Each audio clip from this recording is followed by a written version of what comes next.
Hey everybody, how's it going? Chris here, and on my lunch break. So while I wait for my tater tots to cook, I wanted to show you guys a few things that I just got. A few things in the mail. 4 comics about 4 days ago from Lone Star Comics, and then I got something else, another package. I'll open that up for you. So let's get to it. Woohoo! And yummy tater tots, yay! So I better hurry before I burn them. Let's see if I put that down a little bit. Okay, so let's start off with a couple of new ones, a couple of old ones. So let's start off with this one. What do we got here? Saga chapter 11. So I'm trying to, get my comics back or catch up, anyways, because of all the saving up I was doing for the Calgary Con, and Saga was definitely one of the first ones I grabbed. And I did order some Spider-Man comics, and slowly I'll be getting the titles that I really enjoyed, that I really liked, and I'll be catching up on them, and probably be dropping some that you might have seen me collect in the past, but got to make sacrifices, of course, and be good with my money. But yeah, I definitely want to get my money's worth. So anyway, Saga is definitely getting my money's worth, and I cannot believe this. I can't even show it to you, but you open this one up. Saga's always been a roller coaster. It's been a great read, but it always takes you just, either on an emotional roller coaster, or it just, I don't know, stops you dead sometimes with some of the panels, and you wonder what the heck's going through Brian's mind writing this, and then somehow he writes it so you kind of get over that. It's really neat. It's really neat. It's hard to explain his writing, but it's very good. Anyways, in the first panel, as soon as you open this one up, kind of a classic Saga beginning now. So that was great. And then also this one, chapter 12. And this one, as I recall, delves in a little more of the past. I know everybody should know probably now, I believe this one is the death of Marco's father, but he helps save them in the process of sorts too. And then this one kind of goes a little bit more into the past of the Prince Robot, and I think some other stuff. But again, right in this one, as soon as you open up, I cannot believe how does Fiona draw some of this stuff. When Brian writes it, and then how does she bring herself to draw that, and did she have to do any research, and was she glad to do the research for the drawings that she did in here, or what? I don't know, but yeah, pretty crazy, but always Saga, an impressive comic book. Great writing by Brian K. Vaughan and Fiona Staples. Also, just a note, Fiona, when I went to the Calgary Con just a couple weeks ago, Fiona was there on the website. She wasn't listed, but when you got the program at the show, and she did have a table there. But unfortunately, she was only at the show because she lives in Calgary, and I'm sure she was working, or maybe she just didn't want to be there as long.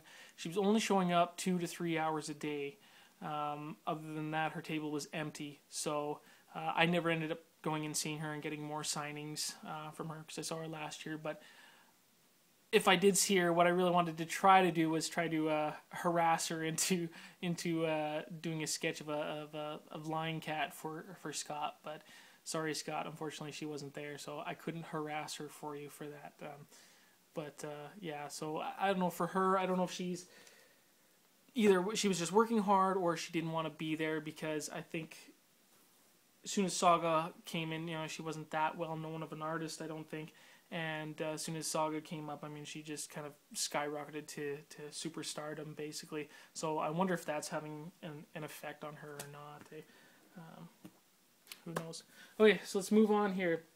A couple of back issues. Here is John Carter, Warlord of Mars, Annual #2. Yeah, so it looks really cool, the White Apes. I love the drawings and everything. I have yet to start reading this series. I got up to issue 15, 16, something like that. And now, after this one, I think I got all the annuals. So, and I think it was like a 28-issue run. So, yeah, I got a few more, 12, 13, something like that, more to go. But, yeah, once I get them all, I really want to start this, because I really like the movie. I do want to read some of the novels, but I thought this would be a good place to read, good comics to read. So yeah, once I complete the whole series, I'll get them all. John Carter, Warlord of Mars. And the kind of the big back issue that I got here, it is a key issue, I guess, not the biggest, but an affordable key issue, and that is issue 162 of The Incredible Hulk.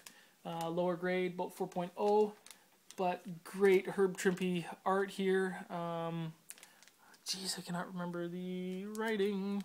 Apologies. But anyways, this is the first appearance of the Wendigo. And so why I wanted to get this one is, of course, because I'm a big Wolverine fan. I have issue 181, which also has the Wendigo in it, which is basically the follow-up after this one.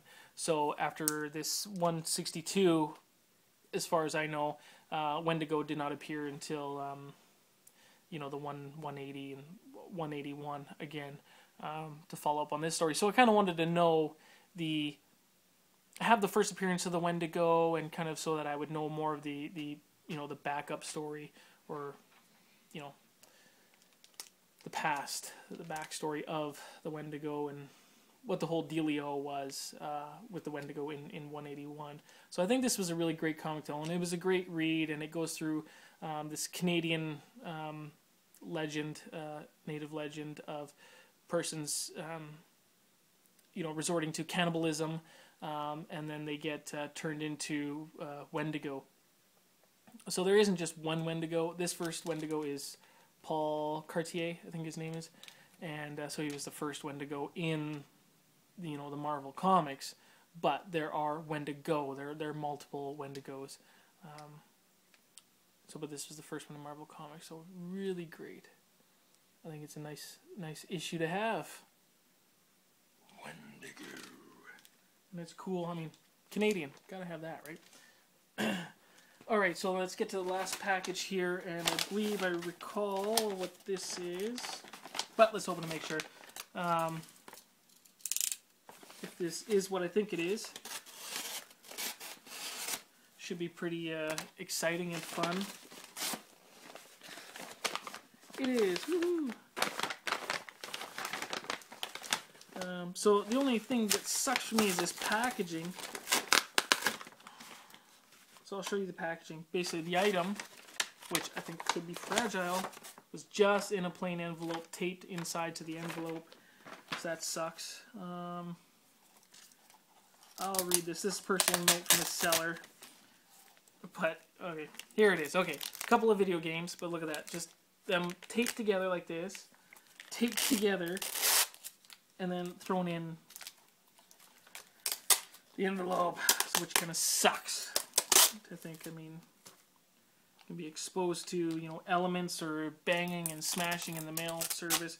There should have been something there, so that kind of sucks. I might let the seller know that, maybe. Or, you know, see if they work. And then, not purchase from them again, maybe. But it came pretty fast, at least, because I only ordered these a couple days ago. Okay, two cool video games. I think one might be better than the other, but still really cool to have. Kind of dirty. Okay, so we got here the Punisher. I can't remember whether you got to use the gun for this one or not. So I really like old NES games, and I do want to collect some of the ones that I really remember having as a kid that were a lot of fun. And also, because I'm a comic book guy, I want to have some cool comic book NES games. So here's the Punisher. Some of the gameplay look kind of fun. It's a shooter, of course. Kind of a side-scroller / over-the-shoulder shooter. But really cool, you know, cover there. I don't know who would have done the art on that one. And so then the next one, I think this one, a lot of people, if they've played it, they probably think this one is a lot better of a video game. And that is Batman. So in the gameplay, looks really cool on the Batman as well. And I recall playing this as a kid as well. Of course, never beat it, but a lot of fun to it. So that should be a lot of fun.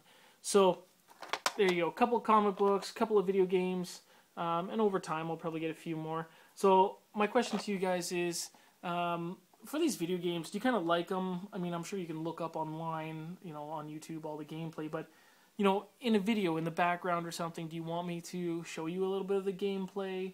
have some of the music going. I thought it might be a little bit fun to show a little bit of gameplay. I recently picked up the rare Swamp Thing game when I was at the con, and that was a lot of fun. But you know, a lot of these old NES games were really hard. So quite a while ago, I picked up a Game Genie as well, which will help me get through some of the games, so I can experience the whole video game, but not have the never-ending frustration of dying and never being able to complete the game. So some old fun games, and me and my son love playing these. He likes playing some of these old games too, so it's fun for me as a father, sharing these classic games that I played as a kid as well with my son, and he'll just ask out of the Buddha, can I play this game? Can I play that one? So he's played Swamp Thing, yeah, almost just as much as I have now. So there you go. So that's that, you guys. Some really cool stuff, really cool video games, really cool comics, and I just want to tell everybody, have a lot of joy in your life. Don't worry and fret about a lot of whatever stuff that you don't need to fret about, right? And let's not perpetuate any negativity, in our community here. And I want everybody to think of unicorns and rainbow farts. I'll see you guys all later. Bye.